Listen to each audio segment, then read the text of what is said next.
We had scheduled a bout with Gino Hernandez. However, we've reached a milestone, a sad moment in world-class championship wrestling.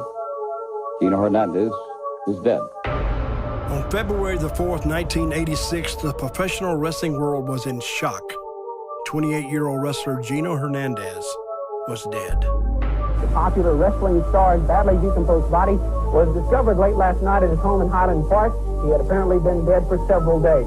So a lot of people, when Gino died, they know exactly what happened. And I'm listening to the person telling the story, and it's not even close to true, because I lived the story. Dallas police say that Hernandez might have been murdered. The rumor grows, the story grows, and it gets more grandiose as it grows. At the time of Gino's death, Gino was already a major talent. He was caught up in a very fast life. And as a result of that, he paid. And he paid with his life. Well, in all respect to Gino Hernandez, I think the Gino Hernandez you saw in the ring was very much like the Gino Hernandez outside the ring. And he was one who typically did everything his way. As a mother, got a lot of questions that nobody has ever answered me. Many believe that Gino's death was a tragic accident, but for over 30 years, family members and wrestlers have believed it to be murder. Well, I think there are a lot of rumors in wrestling, and it just comes from us being able to tell a story, man. We're trying to figure out the inside scoop on everything. The only people that know what really happened to Gino was whoever was there. A lot has been taken away from me, and God has blessed me to let me stay here this long and say this. Finally, I think my son was murdered. I don't think it. I almost know it. In this episode, we put to rest decades of rumors and investigate one of wrestling's darkest mysteries.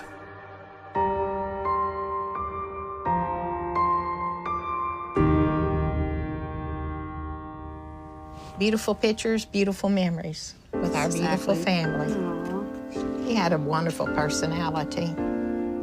He was a good son. He was a good father. And I want everybody to remember him as a good man. I think the hardest thing for me was when he became a bad guy. And as a child at the wrestling matches, like people throwing pennies at us, all these girls coming up to the ring saying, sign it, and he'd like rip it and throw it. And I was like a little girl, I was like, oh no, you know, he's such a bad guy. As I say, in the ring, Gino was evil. Don't attempt to adjust your sense of what you see is real. The most gorgeous human being on this earth. He had it. He was special. He was the type of guy that could have fit right in with the Randy Macho Man Savage or some of those guys. So who knows where Gino would have went. You can't buy it, you can't steal it, you can't borrow it. You either got it or you don't. And that's called charisma, and he had charisma, man. You guys work some matches together? Yeah, tag matches, yeah. Who's the wrestler that you hate the most? Gino! And Gino was cocky, arrogant, good-looking, talented. If you were to see Gino, you would have thought he was connected or he was a celebrity of some type. He always just looked like money. He was all about the finest suits, the finest custom-made shirts, the rings and the watches. You name it, that was Gino. And it wasn't a gimmick, that was him.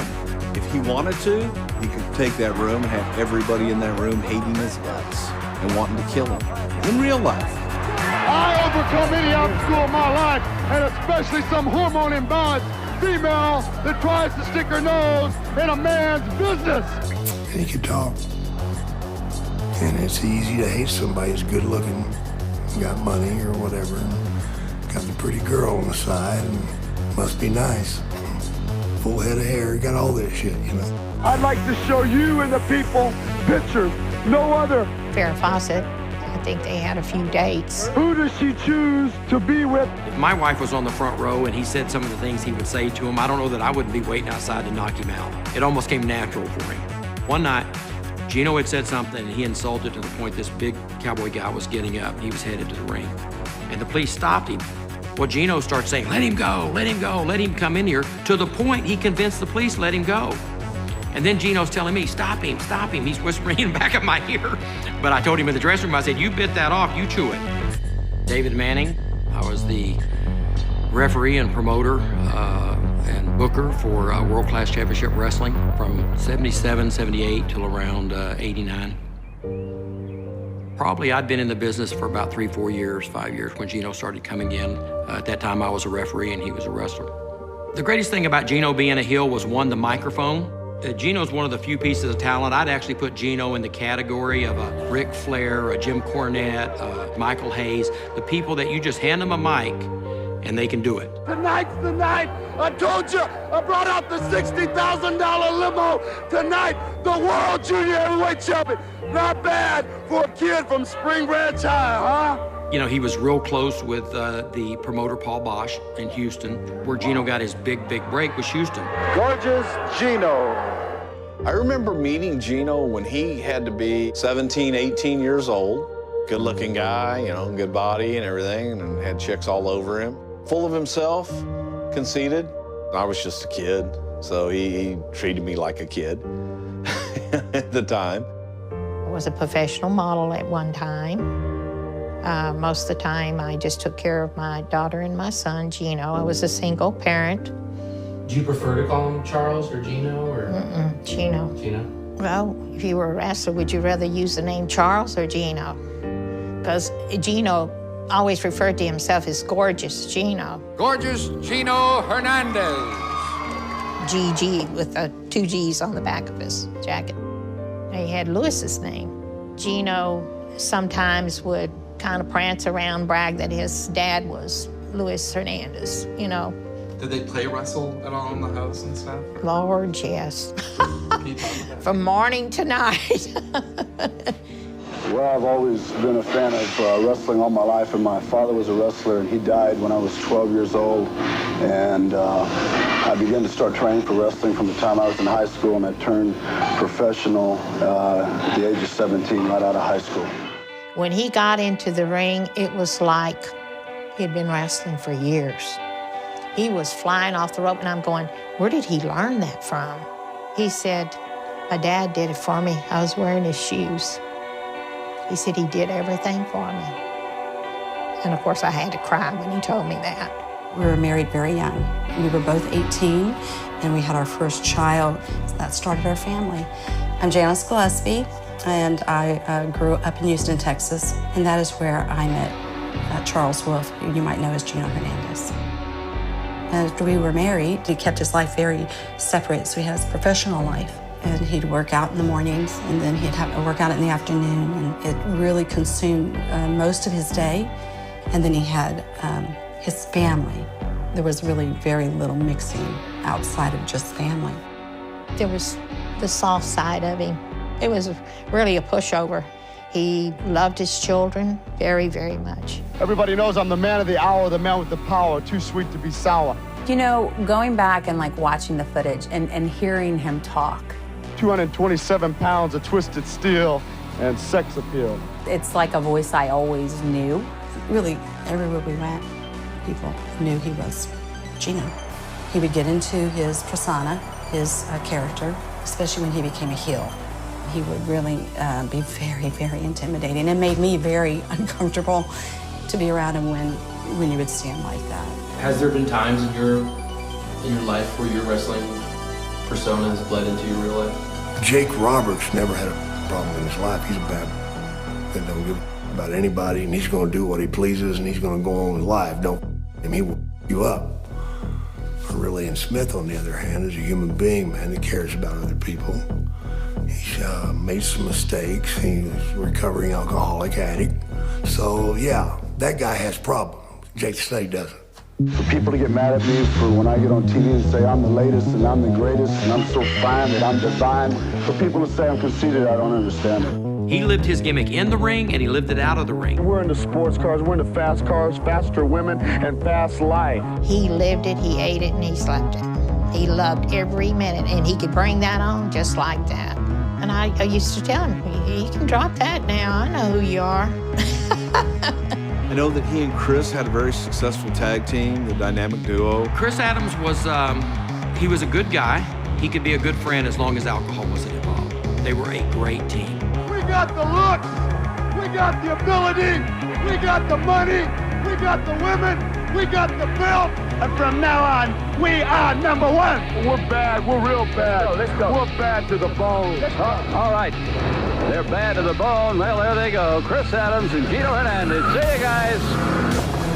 Gino's social life and his life outside of wrestling was just as flamboyant as inside the Coliseum when Gino came to perform. Matter of fact, one of the highlighted matches at one of the biggest draws we ever had was at the Cotton Bowl. It's all come down to the Cotton Bowl tomorrow at 3 p.m.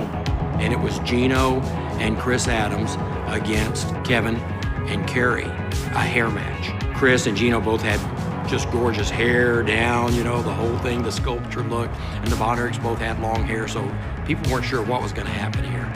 And he would get in that ring and he just owned the crowd. He knew exactly what he's doing. I've seen a lot of wrestlers in my life, and I've seen a lot of guys try to do what Gino did, and he was such an artist. And sure enough, Gino and Chris lost, and I remember they would hold them in those seats, and they brought the razors out. The crowd was going crazy. They were cheering. They were so happy these guys were fixing to lose their hair. And they had the perfect reaction, you know, and it just elevated the feud. There was a nightclub in Houston called Judges that Gino frequented quite a bit. That was the place to go on Friday night after the matches and party all night long. My name is Jeannie Williams. In 1985, Chris asked me to move to Dallas, and he said, "You live next door to my friend Gino Hernandez." So Gino and I were neighbors. Gino was front and center, man. It wasn't like it was a secret that Gino did drugs, from smoking dope to cocaine and uppers and downers. It was the 70s and 80s, and we all did. I never saw Gino out of control on drugs, but Gino liked to party and have a good time. Gino comes knocking on the door. His eyes are huge, and he's like, "Touch my head, oh my God, my hair," because they just had their hair shaved. And so we all decided we'd go to a nightclub. We get in the car, and he's going about 100 miles an hour, and he has this tiny piece of paper, and he says, "Just take this." We get to the club, and then everything's going all strange, and Gino is laughing. I want to go to the bathroom, and as I was walking, it was like my feet were going in clouds, and I come to find out afterwards that Gino had given me some acid. I was in Las Vegas one time, and Gino had a friend with him. This particular gentleman he had a plane. They had rented the whole top suite floor of the hotel there, just partying for like 3 days. But I knew a lot of those guys I don't know if they were furnishing it all to him, but from that time on, after Las Vegas, it was just a slowly progression. Gino he ran with a pretty tough crowd in Houston. You know, if you hang around trouble, you're gonna get trouble. It's like I always say, getting into the wrestling's like getting into the mob. Once you're in, you're in. It can go the other way too. So you gotta watch who you hang out with.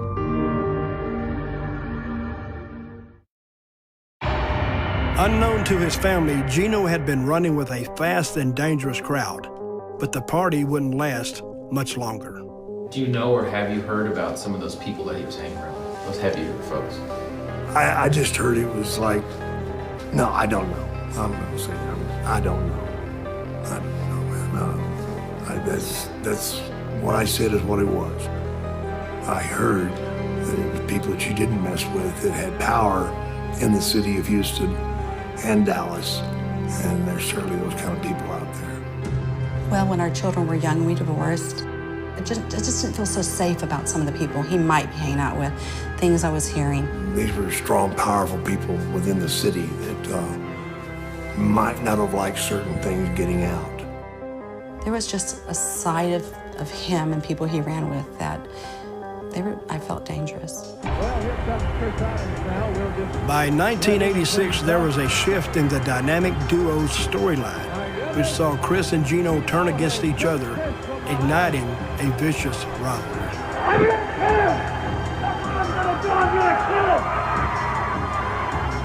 Yeah, one of Gino's last matches was he and Chris. We did a gimmick where, I think it's Nair. It was like, you know, girls get it to get rid of hair.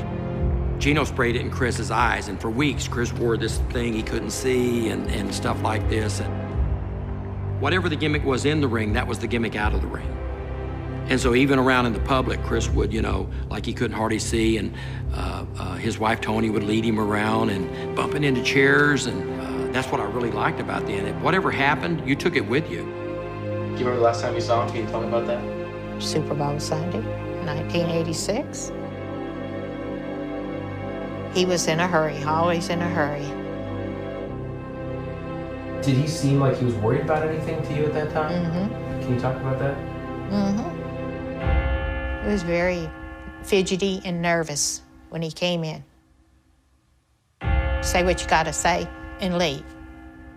She knew something was going on because he had come home, to her home, and he had something and he put it somewhere in her home, and he was acting nervous and antsy and felt like something might happen to him. And who it was, I don't think she knew who he was afraid of or who he was worried about. Do you know what he hid in her house you're referring to? No. Was he nervous? Yeah, real nervous. And Gino wasn't afraid of anything, but there's certain things you can't dodge. If somebody wants to get you, they'll get you. He came to the matches one night, and he came running in my office, and he was telling me this story, and he said, "You wouldn't believe it, Dave, you wouldn't believe it." And he said, "I'm driving, and I look in the back, and I can see someone sitting in the back." And he said, "I didn't know what to do." And he said, "So I'm watching to see if they're gonna try to stab me or whatever." And he says, "So all of a sudden I just slammed on the brakes, and then they jumped out the back and they ran off." And he said, "I think they were gonna kill me." He's like, I need a gun. I could just tell he was scared to death. And so I said, "No, I don't have a gun with me, Gino." I said, "But I think you're okay. I think, you know, maybe you just saw something." And he was like, no, they're following me. I'm afraid something's gonna happen to me. You know, I gotta get a gun, I gotta get a gun. He was adamant someone was sitting in the backseat of his car, and he got a glimpse of him through his rearview mirror. Maybe Gino was telling me the truth all these times, that someone was either stalking him or someone was after him or someone was going to kill him. That night was the last night I saw Gino. The last time I saw Gino live, he said, "Hey kiddo, look what I got here." And he had a white box, and he said it was a peach pie. And he said he was going out, but if I wanted to stop by the next day, come and have a slice. It's delicious. On my birthday, February the 5th, 1986, Walter called me. He was Gino's manager. He did a lot of Gino's bookings. And he said, "Patrice, have you heard from Gino?" I said, "No, but why?" He said, "Well, I need to talk to him. I haven't heard from him, but today's my birthday, and I know he'll be calling me. I'll tell him to give you a call." The next day, I saw Gino's car parked. I noticed the car was sort of out of alignment. The wheels were strange, like he parked it really quick. He missed a show up in Oklahoma, and it wasn't like him, but I didn't think anything about it. And then we couldn't reach him. We tried to get a hold of Gino. We couldn't reach him. The next day, the car was still the same position. I'm gonna go and check on him, and knocking on his door, and I can't really get a good vision, but I did see the pie. And then I heard that, he didn't show up in Houston, which was definitely unusual. When I went to the office on Monday and I hadn't heard from Gino, I said, "We got a problem." One of the guys that refereed for us was named Rick Hazard. And I said, "Rick, why don't you go over to Gino's apartment and see if his car's there?" And so he called me and he said, "Well, the car's here, but no one's answering the door." And I said, "Why don't you see if you can get over the wall and just peek in?" And sure enough, Rick got over the wall. The way the bed was laying, at first he couldn't see anything. He just happened to glance down, and where the bed ended, he could see part of the body hanging out. At that point, they called the police. The cops said he had been laying there, they estimated about 4 to 5 days. Walter took some wrestler and went to the condo. They got in because Walter was the only one that had the key. There was a gun on the scene, so I don't know where Gino got the gun, but there was a gun on the scene when they found him. I was standing outside Chris's apartment, actually, and they're bringing out his body in a body bag. It was just like something you're in denial. Probably about, I'd say, a very short span of time, Walter calls me again. And he said, Patrice, it's Walter. And I said, did Gino get in touch with you? I said, he hadn't called me, but have you found him? He said, yeah. I'm standing here in this condo. I said, well, is he okay? He said, he's dead. And he hung up. And I just started screaming.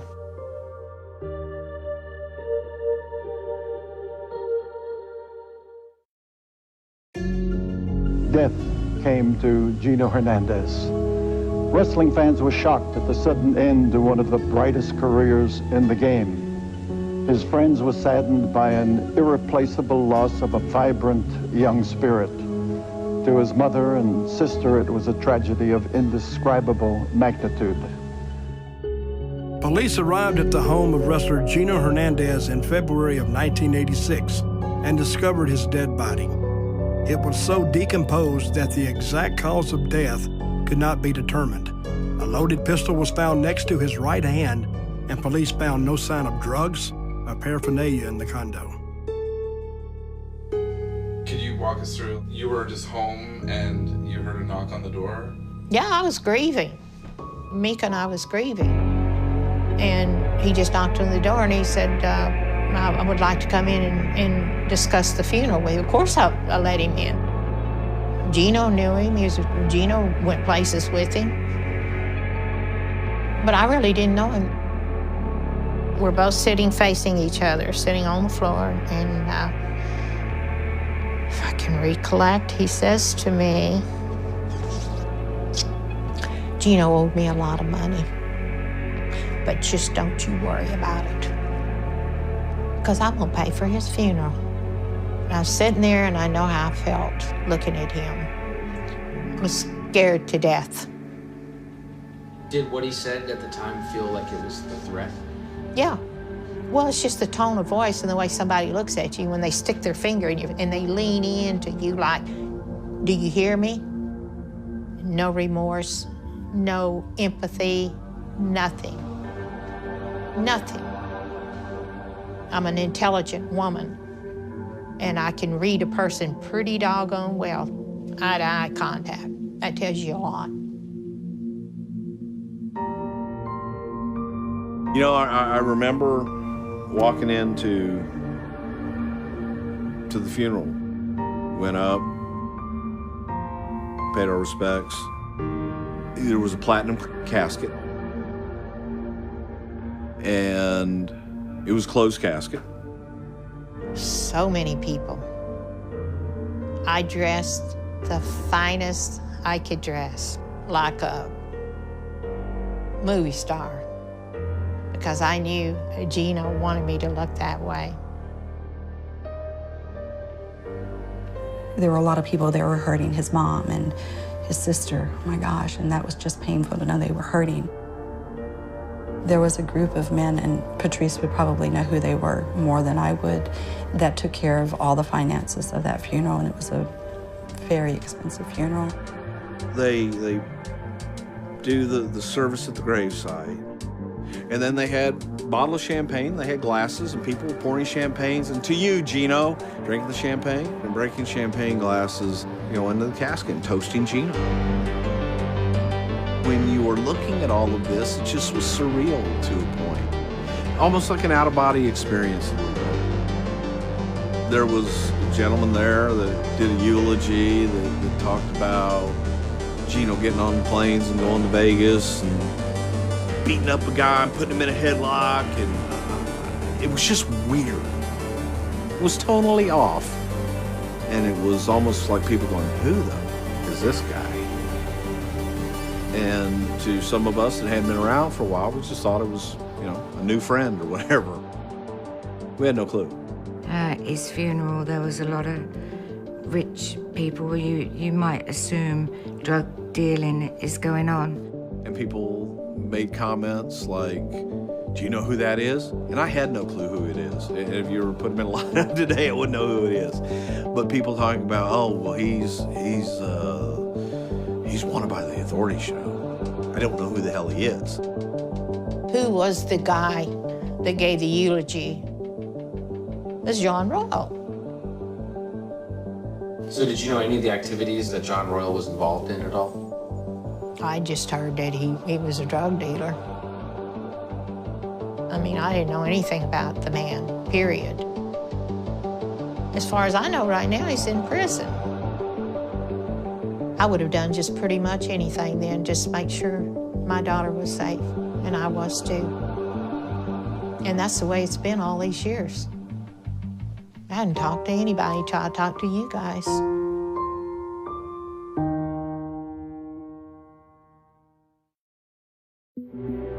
As the Hernandez family mourned Gino's mysterious death, many questions remained unanswered. Rumors began to fly throughout the wrestling community and beyond. So a lot of people, when Gino died, were immediately telling the story. Here's what happened. Andre the Giant told us that he knew for a fact that Gino had been shot in the head. And that was not the case. I heard from somebody that he was close with that he used to take trips down to Houston, Southwest Airlines, several times a week to go down to Houston for what, I don't know. The rumor mill was that he had gambled and that he owed some money on a football game. And so you got all these different rumors, and with Chris and with Gino, you had the conflict going on. Police have received several telephone calls from concerned fans who say Hernandez might have been murdered. And immediately it's like, well, Chris did it. Why? The guy blinded him. Had you ever heard that all the world-class fans called the police saying it must have been Chris? I did hear that. And I think the police actually did contact Chris about the murder of Gino. That goes to show just how believable world-class championship wrestling was. That somebody would go to the depth to think, Jesus, he killed that guy because that guy took his eyesight. This is a case that we're talking 30 years ago. And there's been a lot of rumors like this. None of the family members were ever allowed to see him. His corpse, his body was just so guarded. Who was telling you guys no? I think Walter, it would just be too shocking because he had been dead for so long that they didn't want anybody to see him. I'm pretty meticulous about saving everything. This is the suitcase that I put everything in after I had collected stuff, after he had passed away, anything that I could get my hands on, because I never got to go in his apartment. As a mother, I got a lot of questions that nobody has ever answered me. Then I said, well, I'll tell you what, I'll just do my own investigate. And if I can find out the right person to contact, I'll contact that person and take care of it myself. Worry about the consequences later.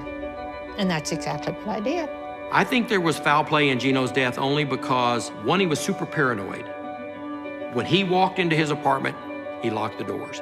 And he had a deadbolt on the inside. So the deadbolt was not locked from the inside of the apartment. It never made any sense to me. The deadbolt wasn't on, and he always locked up.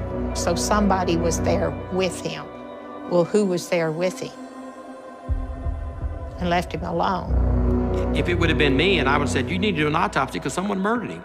The autopsy report, when they found him, he had been dead for a while. I asked what happened. I believe they said that it might be a drug overdose. I remember talking to the coroner, and he said that Gino had cocaine in his system, but he had 5 times the amount. I believe I was told he had enough that could have killed an elephant. He had more than just enough to overdose. He had 3 or 4 or 5 times in his body that it would take to overdose. The medical examiner had said that he didn't understand how that much cocaine could get in someone, be ingested.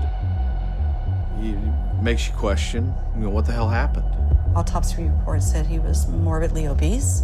It said that he was Hispanic. She asked me, she said, now, I'm pretty sure about this because, I did give birth to him. Was Gino circumcised? I said, well, he was. Well, the autopsy report said it was an uncircumcised male. Well, how did that make you feel? Well, first of all, is that even really him? If it's not him, I wondered sometimes, would he have faked his own death? When we were married, there was a comedy sitcom, I don't remember the name of it. The main character had faked his own death. He was in some sort of trouble, whether it was tax evasion or he was trying to hide from somebody after him. He had left a wife and a child and came back like 7 years later, Gino had said, I'm going to do that someday. That's what I would do. Well, I wished that it wasn't him in there.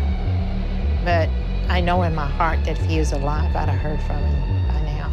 She was wanting to push for answers and really push for answers. And as a mother, I felt for her. And we had the discussion that, well, if we start stirring the pot, what's going to keep them from doing something to, our children? At this point, is sort of your working theory of what happened? It feels like he was probably killed, that somebody murdered him. It feels that way to me. That's what the rumblings were at the time, that he had been murdered. And I could certainly see that happening with Gino, Some of the people he hung with were powerful people. He may have pissed somebody off. If he were in some way involved with a drug ring, maybe he knew something. And maybe they were worried he would talk. Conspiracy theories about Gino's death lingered on, but it would take over 30 years before answers began to surface.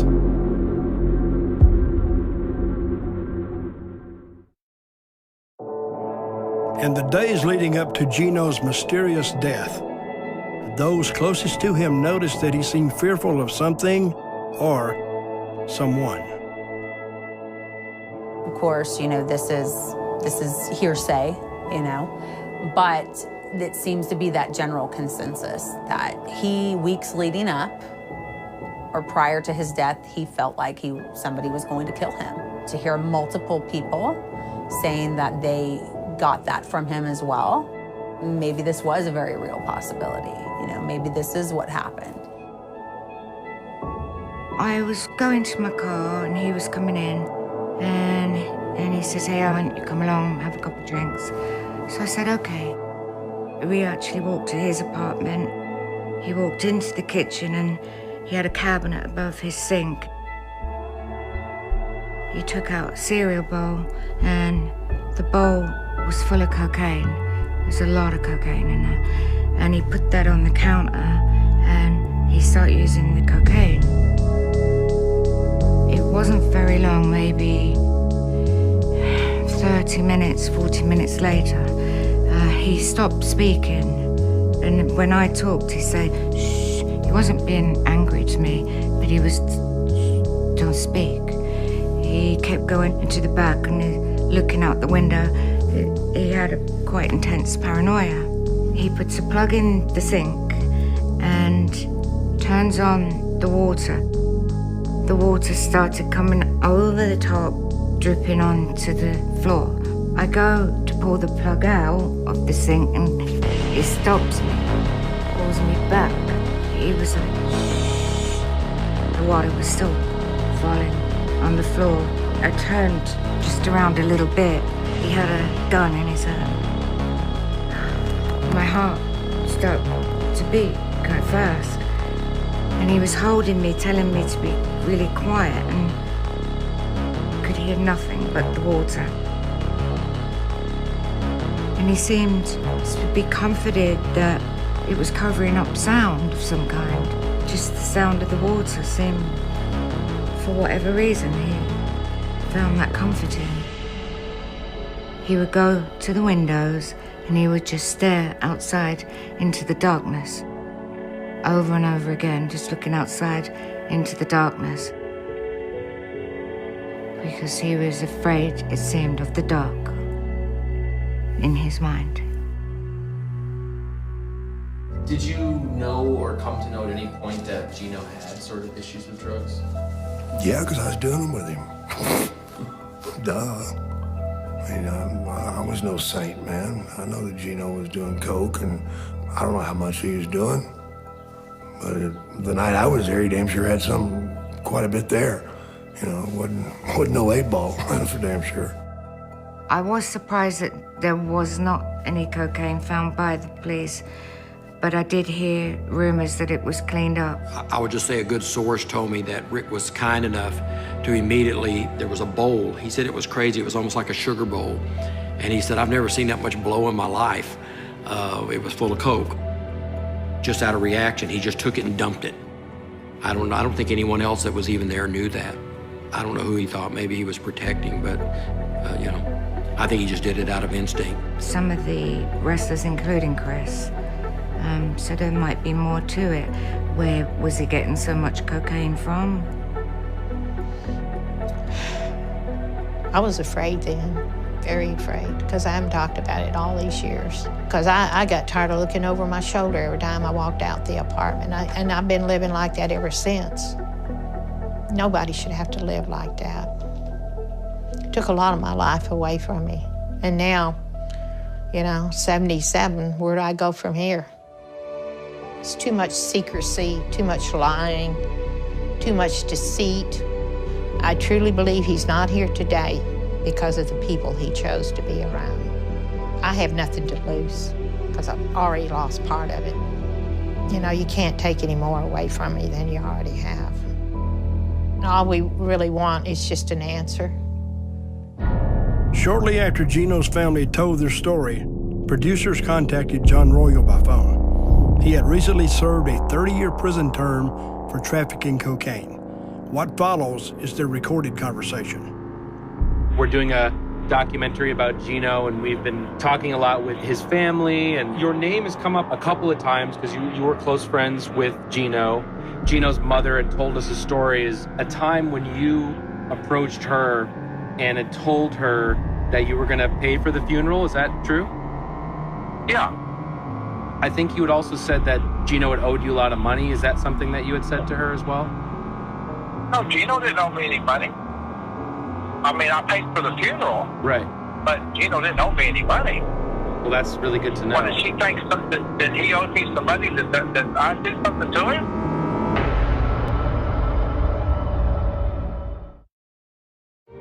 Had you ever heard any rumors about, you know, Gino's death not being something that was accidental?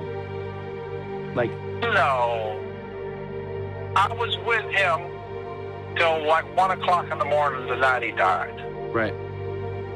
We were at a club, and he was in a good mood, and he was buying drinks, and he was drinking a lot.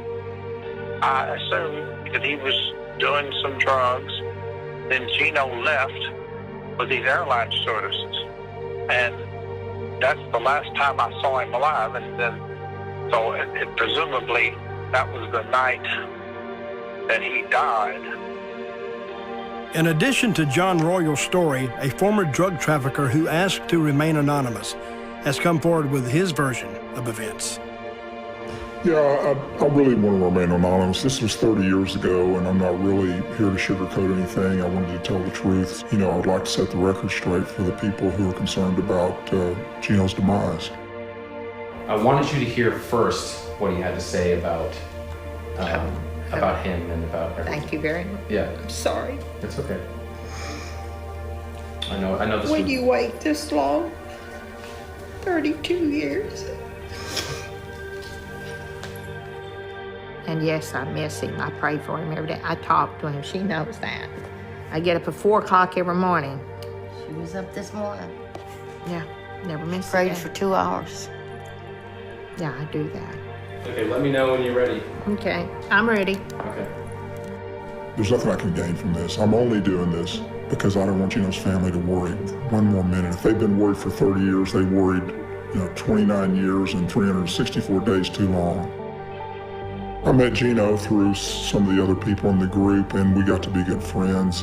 This was the 80s, and disco was popular, and the cocaine and drugs were all just a part of that culture. And we kind of saw the opportunity to get involved in selling drugs. And one of the guys in the group had cultivated a connection. He would bring it in, and he would give us each a certain amount of it. And not many people know that Gino was involved in this. He was a professional wrestler, and he saw us starting to make some money, and he thought it'd be a good opportunity for him. He didn't make a lot of money as a wrestler, and it was basically just a way for some young guys to make some money, and it was just something that everybody was kind of doing in that period of time. Do you remember giving a eulogy at Gino's funeral?